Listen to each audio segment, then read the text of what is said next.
guys, so it is another episode of Married at First Sight review. Now, go ahead and tell me what you guys thought or think already about the episode down below. So this was the morning after episode. This was also the Meet the Parents episode. This was also the honeymoon first, I guess, night episode, if that makes sense. So let's get right into it. Let's talk about my favorite couple of them all, and that's Brianna and Vincent. You guys, oh my gosh, okay, like totally, all right. I love them. I love the energy, especially this episode. So the honeymoon is in Vegas, and they had just got there when he got the call about his grandmother having a heart attack. He loves his grandmother so much. I remember that he talked about her like in the very first couple of episodes, like, you know, she holds a special place in his heart. And I love the fact that Brianna was right there. You know, she sat on his lap, she consoled him, she comforted him. He didn't cry or nothing, but you know, I think he told his brother as well that, you know, if something happens, if I need to get down there, just let me know. Which at this point I'm kind of hoping that, God forbid, something does happen, but if it does happen, that Brianna would probably go with him. A couple of, not red flags, but a couple of things that stood out to Brianna this time when they met their parents, when she met his parents, was the fact that when he gets upset, when he gets mad, he really gets mad. We don't really know what that means for a role, because I don't really, like, do you throw stuff? Do you curse? Like, what do you do?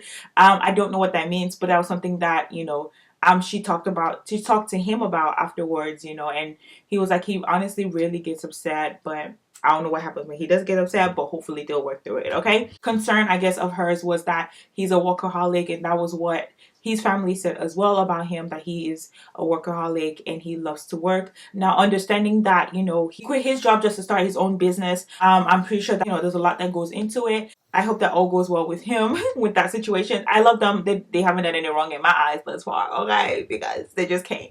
So yes, I love them, and that's just that. Let's talk about Virginia and Eric. I guess Eric's starting to notice Virginia's like drinking and like just wanting to party. I really is just drinking at this point. This was also the episode that Eric talked to her and her parents about, you know, his previous marriage and the fact that he's been married before, but also reassured that he really wants this marriage with Virginia to be the very last one. He doesn't want to go through another divorce. Like, you know, he's been divorced now for 3 years. He also is not in communication with his ex-wife. It wasn't even like a big deal, but it was like, because he was in the military before, for your spouse or for your girlfriend to come and see you, that was not tolerated. So you kind of had to get married, and that was what happened. They just went to get married. They went to the court. They did it very, like, nobody was even there. They just got married. They seem to be, like, they really like each other. They're very interested in each other. I know that the red flag for Eric is going to be her drinking.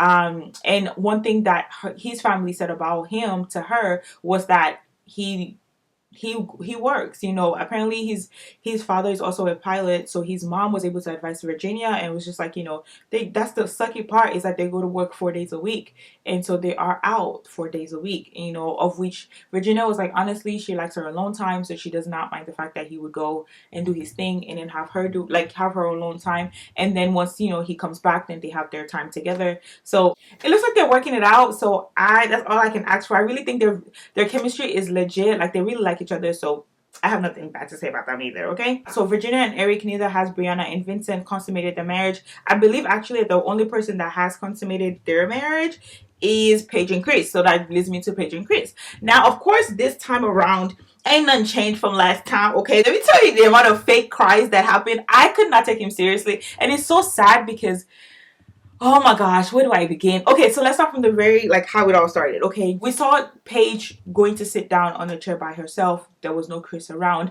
She had mentioned that this morning Chris went downstairs to go and order their breakfast or get them something to eat, and basically has not come back since. And this is like hours later. So Chris finally shows up into the room, and he acts like nothing wrong. That's the part that upset me and my homegirls. Like, I was just like, you do know, like, you messed up. Anyways, she's like, I'm confused.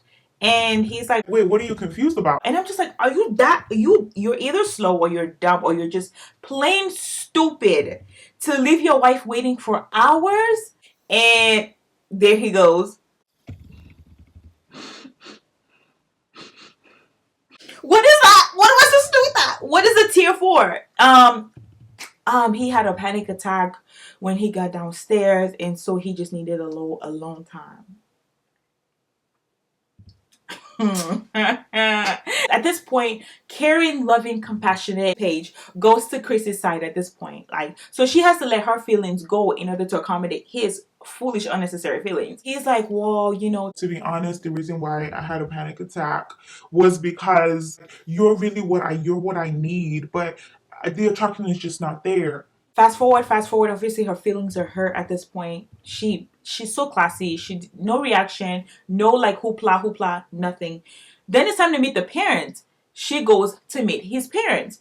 She goes to meet his parents, they talk, they laugh, Then she says, I'm a little confused, honestly. A lot has happened in the past, 3 hours that we've known each other? Anyways. So then she's like, they're like, what happened? Like, are you okay? He's like, well, I mean, he told me today that, you know, he's not like attracted to me.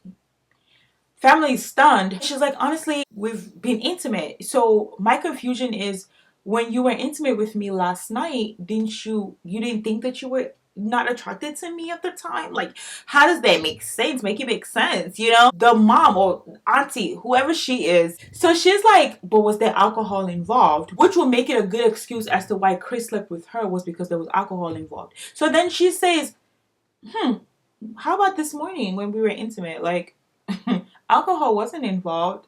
So then she goes, oh, you're right about that. You're right about that. You're right about that. No, no, no, no, no, no. I don't understand either. So it's okay for your nephew, whoever, your son, whoever, to sleep with somebody that he's not attracted to. And then the very next day, after you don't chopped all the cookies that you can, I mean, I'm sure there's more to it. Praise the Lord for her. You want to say that what? Like, you want to say that you're not attracted, like you're not attracted to the person you just slept with the night and the morning before. Apparently, y'all slept with each other so many times, according to what she said. You didn't think of attraction then. Only for Chris's father is like, oh, well, at least I'm proud of him. I'm proud of him because he wasn't deceptive.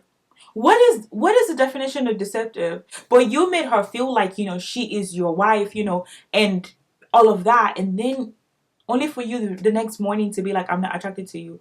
What part of attraction is that? So anyways, let's move on. So then he goes and talks to his family, right? This is after the whole situation. Paige is no longer there. So Chris goes talk to his family. His family is just like, explain what just happened. And then the father was like, if you knew that you were not attracted to her, why would you sleep with her? Of which obviously caught him off guard, because he didn't know that Paige talked to them like about all of that, right? He said the reason that he slept with her was because he thought sleeping with her would help him be attracted to his wife, and that's why he did that. As soon as he said that, his father was like, okay, that makes sense. That makes sense. Where does it make sense? Anyways, after all of that, he goes and talks to Paige. He's now mad. He's furious. He's like, I've never ever spoken to my parents about my sexual life. Like, why would you go and talk to my parents about my sexual life? That's just off limit. That's just, I'm from Chicago. In Chicago, we don't talk about our spouse. We don't disrespect our family. We don't disrespect our spouse. We don't disrespect our children. And those are things are off limit. And I'm just like, how did she disrespect you by being honest with your parents? Because they're the ones that clearly, quote unquote, should know you more or claim to know you more. So why wouldn't she, like, am I his type or am I not his type? Like, what's going on? Mom, dad, auntie, whoever, like, make it make sense to me. But he was so mad. You would think that she cheated, or he was so furious about it. Of course, Paige was very like calm, cool, collected during this time. Of course, she said what she said. She just seemed to handle the situation very well, even while, like, stating her place and where she stood in it.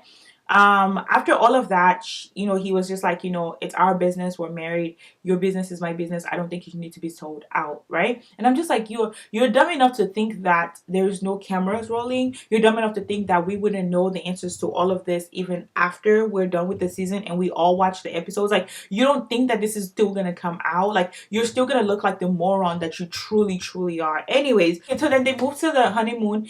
He apologized for whatever he apologized for. I don't really care. Whatever, y'all. He tried to apologize. Of course, she took his apology.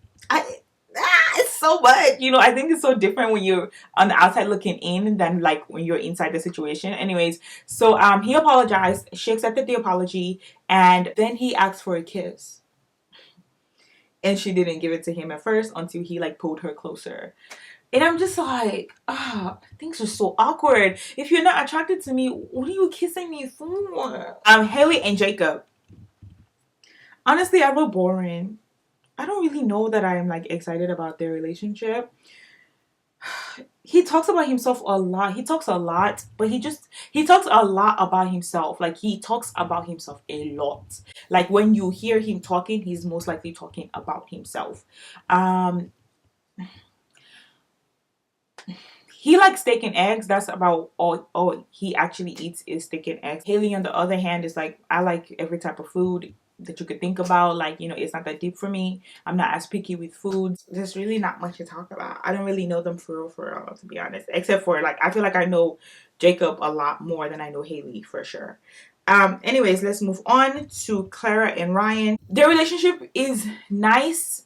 I think that the one hiccup they'll probably have, amongst others, is the religion and the Christianity part of it. Ryan and his family is very, very religious. They go to church, they attend church, they yes, all of that is important to them. Claire, on the other hand, unfortunately, or I don't know, says that she was raised in the church. However, I think she said she went to Bible college and it wore her out, and since then she has not been to church. So it's been so long. She also said that she does not believe in like organized religion, and so I think that would be something they would have to figure out. I believe the next episode they're talking about like children. I think Ryan asked like, do we want our children to be like, I would want my children to be raised in the church, would you, da da da da. And I think she had an opposite view of it. So I don't really know what's going to happen with both of them. Clara, I don't know, she's just, I feel like she's about to do something. Like, she reminds me of, oh, I don't remember her name, but I'll probably put a picture of something up here. There's really not much to talk about with Clara and Ryan. I don't know. Apart from the religion thing, I don't really know that there was any like other big deal, to be honest. That brings me to the end of this episode review. I hope that you guys enjoyed it. Feel free to like, comment, and subscribe. Let me know down below what your thoughts are, of course, as usual. And I'll be sure to talk to you guys in my next video. Bye!